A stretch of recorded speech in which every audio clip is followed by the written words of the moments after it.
Hello friends, जैसा कि हमारी जो ये पार्शियल डिफरेंशियल इक्वेशन की सीरीज चल रही है तो उसमें अभी तक हमने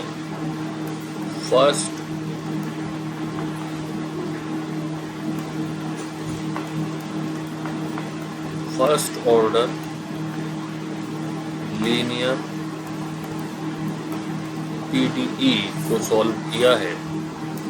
तो अब हम अपने इस वीडियो में थोड़ा आगे बढ़ेंगे और आज हम डिस्कस करेंगे partial differential equation of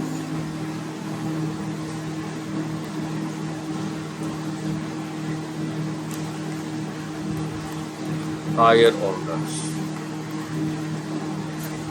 higher order से हमारा क्या मतलब है कि जो फर्स्ट ऑर्डर है उसके मेथड थोड़े अलग चलते हैं और उसके बाद सेकंड ऑर्डर ऑनवर्ड्स, यानी फिर वो भले ही थर्ड ऑर्डर की हो या फोर्थ ऑर्डर की हो या nth ऑर्डर की हो, उसको हम एक जनरल मेथड से डिस्क्राइब कर सकते हैं। सेकंड ऑर्डर की अगर होगी तो जो अभी तक हमारी नोटेशन चल रही थी, तो अगर आपको याद हो तो ये दो नोटेशन है फर्स्ट ऑर्डर की और ये तीन नोटेशन है सेकंड ऑर्डर।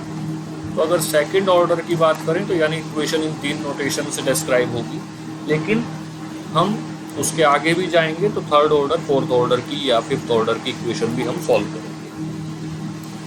तो उसमें जो आज हम डिस्कस कर रहे हैं, क्योंकि ये बात बहुत बार डिफरेंशियल इक्वेशंस में बताई जाती है कि कोई जनरल मेथड हमारे पास नहीं है और हम इक्वेशन की प्रॉपर्टीज, इक्वेशन की कैरेक्टरिस्टिक्स की हेल्प से मेथड डेवलप करते हैं।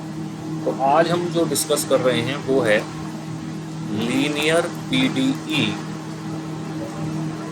With constant coefficient.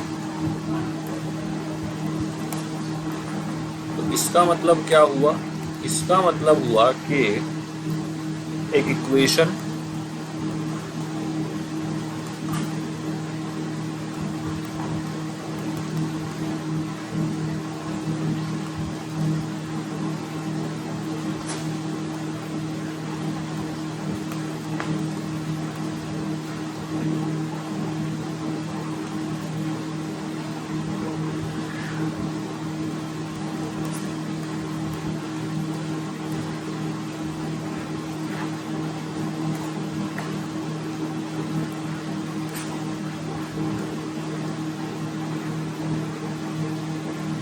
ये तो nth ऑर्डर के डेरिवेटिव हुए। ऐसे ही फिर हम लिखेंगे n-1th ऑर्डर के डेरिवेटिव।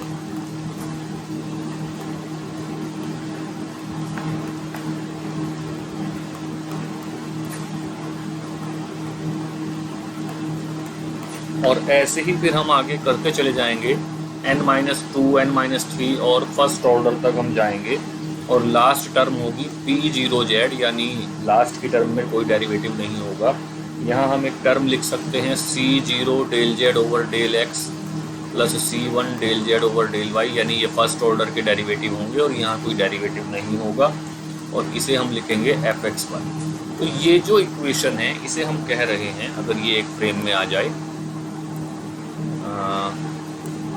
ये देखिए एक फ्रेम में थोड़ा मुश्किल हो रहा है, linear PDE with constant coefficient, यानी पहले nth ऑर्डर के डेरिवेटिव, फिर n-1th ऑर्डर के, फिर n-2, n-3, third order, second order, first order और फिर कोई डेरिवेटिव नहीं। इसमें खास बात यह है कि यहाँ कोई भी डेरिवेटिव का जो कोफिशिएंट है वो वेरिएबल नहीं है, वो सब constant.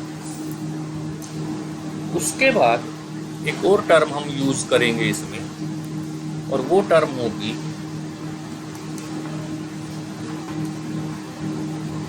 Homogeneous linear PDE with constant coefficient. Homogeneous में क्या होगा कि जो सारे डेरिवेटिव हैं वो सब nth ऑर्डर के होंगे।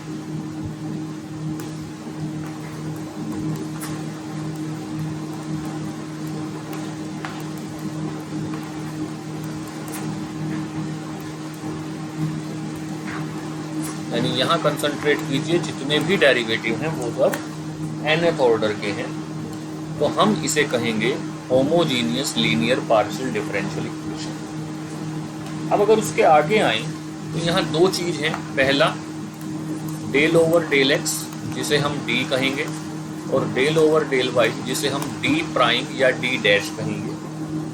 तो जब भी एक्स के रेस्पेक्ट में डेरिवेटिव है तो हम उसे डी, और वाई के रेस्पेक्ट में डेरिवेटिव है तो डी प्राइम। तो यानी कुल मिला के अगर आप अभी तक समराइज कर पाएँ तो phi of D D prime Z is equal to F X Y, ये वो शेप है जो हम सॉल्व करना चाहते हैं, करना चाह रहे हैं। अब इस इक्वेशन का z equals to you can say f1xy एक फंक्शन आएगा फ्री फ्रॉम डेरिवेटिव्स, जिसे हम कहेंगे solution of free from derivatives of z, and then this 2 will be the solution of 1।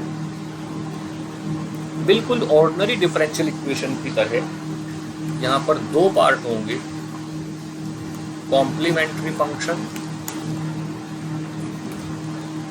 जब हमारे पास कोई इक्वेशन होगी और उस इक्वेशन को हम यानी उसकी राइट हैंड साइड को जीरो मान लेंगे या जीरो मानी हुई है, दी हुई है, तो जो लेफ्ट हैंड साइड के इस डी और डी डैश के फंक्शन से हम एक एक्सप्रेशन निकालेंगे वो कहलाता है कॉम्प्लीमेंट्री फंक्शन। और जब ये राइट हैंड साइड अगला जो पार्ट होगा वो होगा पर्टिकुलर इंटीग्रल। और जब ये पर्टिकुलर इंटीग्रल जो निकलेगा, ये फिर से वही बात बिल्कुल ऑर्डिनरी की तरह कि अगर राइट हैंड साइड पर नॉन जीरो फंक्शन है तब ये पर्टिकुलर इंटीग्रल निकलेगा। और वहाँ की तरह बिल्कुल वही चीज़ यहाँ पर भी है, ये इस तरह से हम ऑपरेट करेंगे। और जैसे जैसे ये फंक्शन बदलेगा, ये डी डी डैश की नेचर बदलेगी, वैसे वैसे रूल बदलेंगे। तो ये हर एक अलग फंक्शन के लिए अलग पर्टिकुलर इंटीग्रल निकलता है। एंड अल्टीमेटली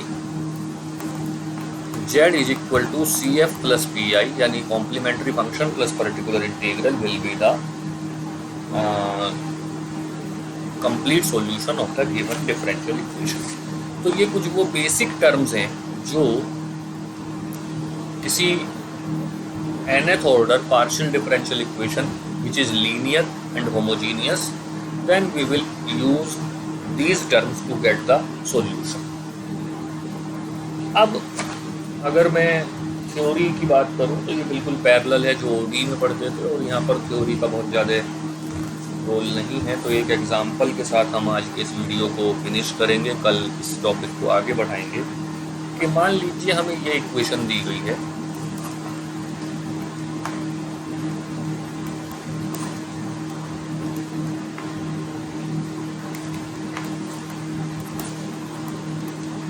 पहली बात तो ये नोटेशन, दूसरी बात r minus S minus 60 is equal to 0, और तीसरी बात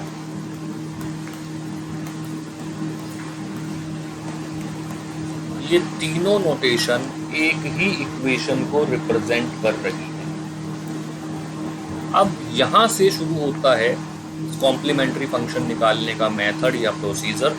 सबसे पहले बिल्कुल ऑर्डिनरी डिफरेंशियल इक्वेशन के रेफरेंस में ऑक्सिलरी इक्वेशन।